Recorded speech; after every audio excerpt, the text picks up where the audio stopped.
সামনে এই যে আমার সামনে অনেক মুরব্বীরা আছেন, অনেক যুবকরা আছেন। এখানে আমার মা বোনেরা আছেন। এখানে কিন্তু আমার অনেক আত্মীয় স্বজনরা আছে। সবাই কোনো না কোনো ভাবে আমরা আত্মীয় স্বজন আমার এখানে আছে। আমি আজকের এই একটা বিশাল, আমি তো মনে করবো একটা বিশাল জনসভা এটা। আমি তো আশা করি এই জনসভা প্রমাণ করে আগামী যে ফেব্রুয়ারিতে যে ধানের শীষের নির্বাচন, প্রথম যে ফেব্রুয়ারি মাসে যে জাতীয় সংসদ নির্বাচন, সেই নির্বাচনে ধানের শীষ বিপুল করে জয়যুক্ত লাভ।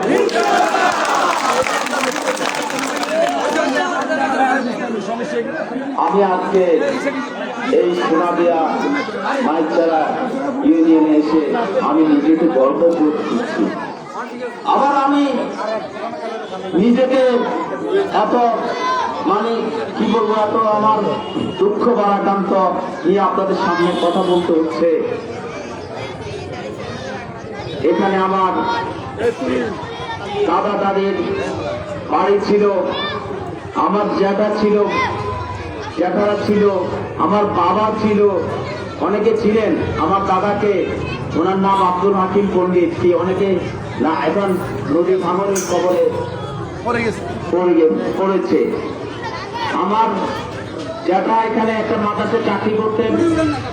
আমার বাবা ভূমি অফিসে চাকরি করতেন।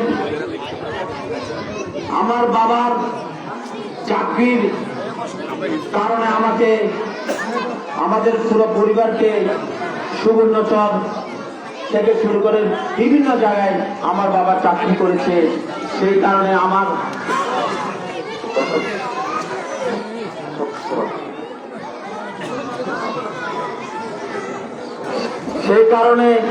আমাকে আমার বাবার সাথে বিভিন্ন জায়গায়, আমার বাবা যেখানে চাকরি করেছেন আমি ওনার সাথে ছিলাম। আমি লেখাপড়া করেছি নোয়াখালী কলেজে, আমি লেখাপড়া করেছি চট্টগ্রাম বিশ্ববিদ্যালয়ে। আমি জাতীয় রাজনীতিতে আমি নেতৃত্ব দিয়েছি। আমি তো মনে করি এই সোনাদিয়ায় যে মাইকচারা, এটা আমার নিজের এলাকা।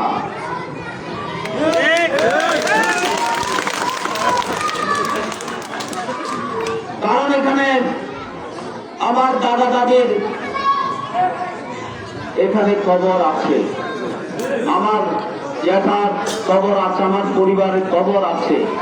আজকে একটা জিনিস দুঃখ হয়, আমার তো ইচ্ছা ছিল যদি আমাদের যে আপনি দাদা দাদি, যে আমাদের পরিবার পরিজনের কবর যদি ভেঙে না যেত। নদীর যে ভাঙতেছে, এই ভাঙার কারণেই তো আমার দাদা দাদির কবর ভেঙে গিয়েছে, আমাদের পুরনো বাড়িঘর ভেঙে গিয়েছে। শুধু আমার দাদা দাদি নয়, আমার পরিবার পরিজন নয়, আপনাদেরও পরিবার পরিজন আত্মীয় স্বজনের এই বাড়িঘর ভেঙে গিয়েছে, অনেকের কবর বিলীন হয়ে গিয়েছে। আজকে তো আমার ইচ্ছে হয়েছিল যে আমি এখানে এসেছি, যে আমার দাদা দাদি যদি সামনের কবরটা থাকতো তাহলে সেখানে আমি দাঁড়িয়ে অন্তত জিয়ারতটা করতে পারতাম। কি কথা ঠিক তো নাকি? আমি কিন্তু ভুল তো বলতেছি না। জিয়ারত আমি নোয়াখালী বসেও করতে পারবো, চট্টগ্রাম বসেও করতে পারবো, কিন্তু তারপরও একটা আবেগের জায়গা থাকে, একটা অনুভূতির জায়গা থাকে। কি কথা ঠিক না? আমি সেইটুকু আমি পারলাম না। আমি এখানে এই নদীর পাড়ে গেলাম, আমার যে দাদা দাদির বাড়ি সেখানে ভেঙে গিয়েছে, সেটা আমাকে অনেকে দেখিয়েছে। এখানে আপনাদের বাড়ি ছিল। এখন যে বিষয়টা আমাদের আজকে আমরা যে নির্বাচন এসেছে, এই নির্বাচনে আমি ধানের শীষ প্রতীক দিয়ে আমাকে প্রার্থী দিয়েছে আমাদের বিএনপি ভারপ্রাপ্ত চেয়ারম্যান তারেক রহমান, দেশ নেত্রী বেগম খালেদা জিয়া।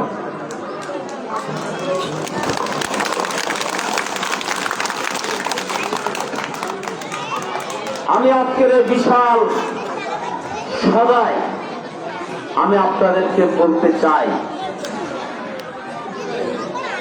যেভাবে নদী ভাঙতেছে, শুধু এখানে নয়, পুরো হাতিয়াতে বিভিন্ন জায়গায় নদী ভাঙতেছে। কি কথা ঠিক না? আমি কি ভুল বলতেছি? গত 16-17 বছরে কোন কাজ হয় নাই। 16-17 বছর চাইলে তো এই নদী ভাঙন রোধ করতে পারত না। নদী ভাঙন এই 16-17 বছরে নদী ভাঙন রোধ করে নাই। যারা এই একটা অনির্বাচিত সরকার, এই সরকারি কাজটুকু করে নাই। আমি আজকের এই সভায় আপনাদেরকে বলতে পারি, আগামী দিনের সরকার হবে বিএনপির সরকার। আমি তো মনে করি আজকের এই সভা, আমি শুধু আমার এই সোনাদিয়া ইউনিয়নে বাচ্চারার কথা বলবো না, সমগ্র হাতিয়াতে আমি বিভিন্ন জায়গায় আমি চষে বেরিয়েছি। আমি দেখেছি ধানের শীষের যে জোয়ার, ধানের শীষের জনগণ ধানের শীষের কে ভোট দেওয়ার জন্য উন্মুখ হয়ে আছে। আমি আপনাদেরকে বলতে পারি, আমি যদি নির্বাচিত হয়, যদি সত্যটা বললাম তো আমি তো মনে করি আমি নির্বাচিত হব ইনশাআল্লাহ। আপনাদের আমি নির্বাচিত হলে প্রথমেই আমার প্রথম এবং প্রধান কাজ হবে নদী ভাঙন রোধ করা। আপনারা বলতে পারেন নির্বাচন আসছে যে অনেকে অনেক কথা বলে, বাস্তবে দেখবেন আমি অনেক মিটিংয়ে বলেছি, এখানেও বলতে চাই, আমি সুস্পষ্ট ভাবে আপনাদেরকে ঘোষণা দিতে পারি, যেদিন বিএনপি সরকার গঠন করবে, আপনারা আমাকে নির্বাচিত করবেন, আমি প্রথমেই এই নদী ভাঙন রোধ করার জন্য আমি উদ্যোগ নেব। সাথে সাথে এই নদী ভাঙন রোধটা কিভাবে করব? ব্লক বাঁধের মাধ্যমে আমরা নদী ভাঙন রোধ করব, বেড়িবাঁধ নির্মাণ করব, হাতিয়ার এই হাতিয়ার যে মাটি যে নদী ভাঙন হচ্ছে, আমি বলতে চাই বিএনপি সরকার গঠন হলে হাতিয়ার 1 ইঞ্চি মাটিও আমি ভাঙতে দেব না।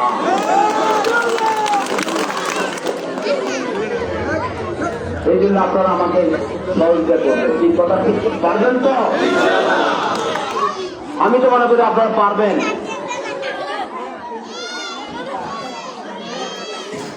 উনি আমাকে বলেছেন মায়ের যারা প্রতি আপনার বিশেষ নজর থাকবে। এটা তো আমার নিজের এলাকা, এটা তো টান থাকবে, এটা তো কোনো সন্দেহ নেই। তবে এটাও সত্য, আমি সমগ্র এটা বলতে চাই, আমি সমগ্র হাতিয়াতে উন্নয়নের একটা মডেল করে দিতে চাই।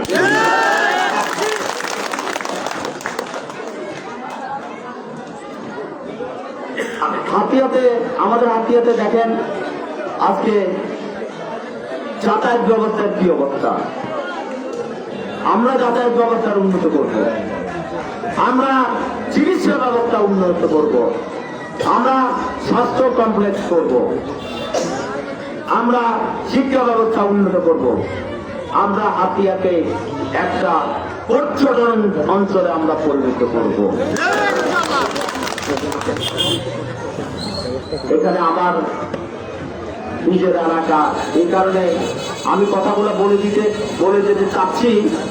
ভবিষ্যতে আপনারা বলতে পারবেন যে আমি যে কথাগুলো বলেছি, এই কথাগুলো ইনশাআল্লাহ আমি নির্বাচিত হওয়ার পরে আমি ইনশাআল্লাহ হাতিয়াতে, আমাদের হাতিয়ায় যত সমস্যা আছে আমরা পর্যায়ক্রমে সব সমস্যার সমাধান আমরা করব।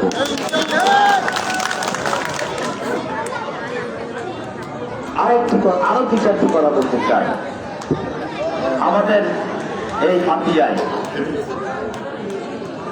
অনেক বিভিন্ন জায়গায় বিগত দিনে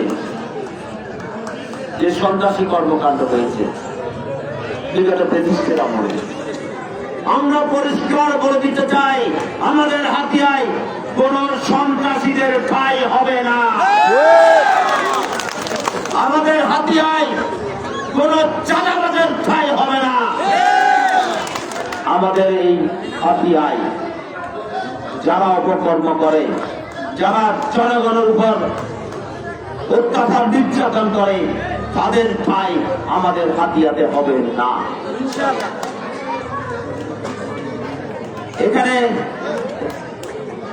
যে জলদস্যু আছে, বনদস্যু আছে, এই জলদস্যু বনদস্যুদের জায়গাও আমাদের হাতিয়াতে হবে না। আপনারা আমাকে সহযোগিতা করেন, আমি আপনাদেরকে সহযোগিতা করব। আপনারা আমরা সবাই মিলে ঐক্যবদ্ধভাবে এই সুন্দর হাতিয়াকে আমরা করতে চাই। কি আপনারা সহযোগিতা করবেন না? কি আপনারা দেখান তো।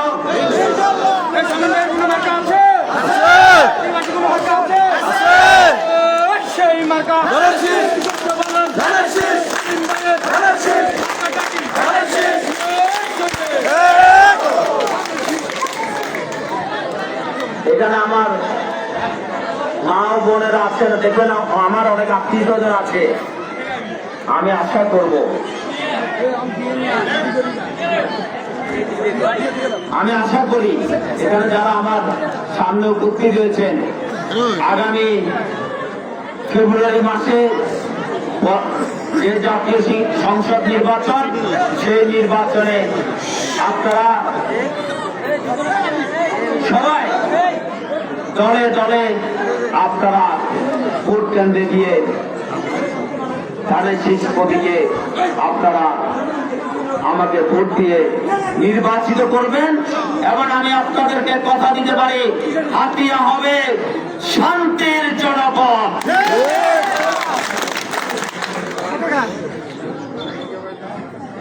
আমি আর বক্তব্য দিতে চাচ্ছি না। আপনারা জানেন আমাদের প্রিয় নেত্রী, বাংলাদেশের 3 বারের প্রধানমন্ত্রী, বাংলাদেশের স্বাধীনতা সার্বভৌমত্বের প্রতীক দেশনেত্রী বেগম খালেদা জিয়া আজকে জীবন মৃত্যুর সন্ধিক্ষণে। তিনি এবার হাসপাতালে ভর্তি আছেন। আমরা আজকে উৎকণ্ঠা এবং উদ্বিগ্ন অবস্থায় আমরা আছি যে কখন আল্লাহ না করুক তখন যে কি অবস্থা হয়ে যায়। আপনারা জানেন আমাদের প্রিয় নেত্রী বেগম খালেদা জিয়াকে অন্যায়ভাবে ব্রিটিশ হাসিনা সরকার সাজা দিয়েছিল।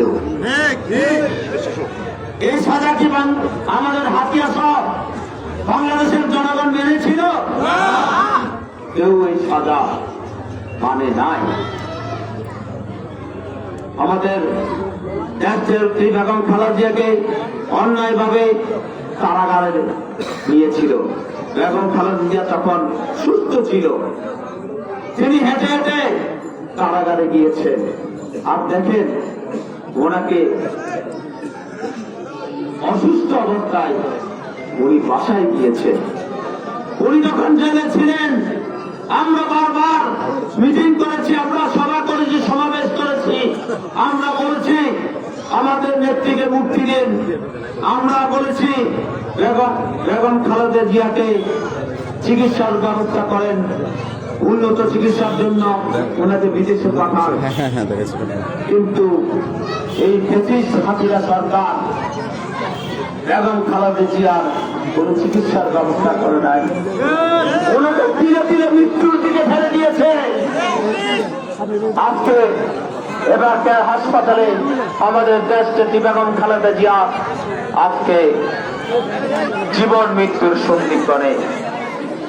আমাদের হাতিয়ায় বেগম খালেদা জিয়া কি আসছিলেন না?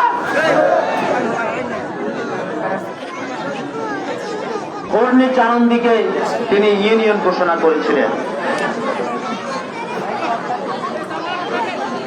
মহিলা কলেজ উদ্বোধন করেছিলেন, তারপর পৌরসভা ঘোষণা করেছিলেন। আজকে যে পৌরসভা, আপনারা, আমি আপনাদেরকে আরেকটি কথা দিতে পারি ইনশাল্লাহ, আমাদের এই হাতিয়ার মাটিতে আগামী দিনে বিএনপির ভারপ্রাপ্ত চেয়ারম্যান দেশ নায়ক তারেক রহমানও ইনশাল্লাহ এই হাতিয়াতে আসবেন।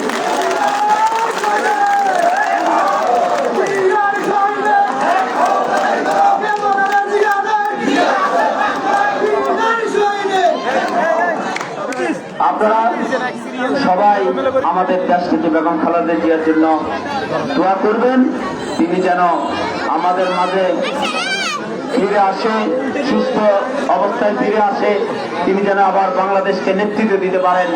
এই জন্য আপনারা আমাদের দেশনেত্রী বেগম খালেদা জিয়ার জন্য আপনারা দোয়া করবেন।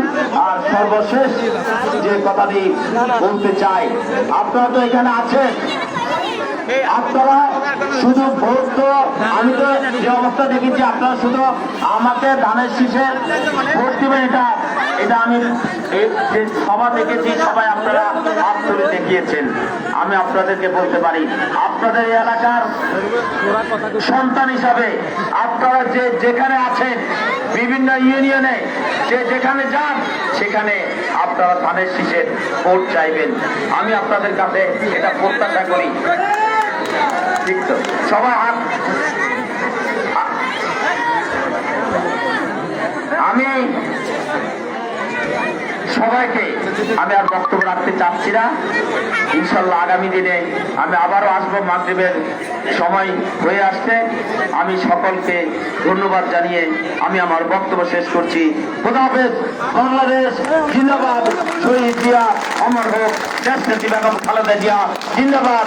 বিএনপির ভারপ্রাপ্ত চেয়ারম্যান তারেক রহমান জিন্দাবাদ। এখন আপনাদের সামনে বক্তব্য রাখবেন সোনাদল সাবেক সভাপতি বিদ্যুতের কান্ডারি আপনাদের সেই আমাদের মোহাম্মদ আলী সাহেব। আপনারা সবাই এই যারা আছেন আমরা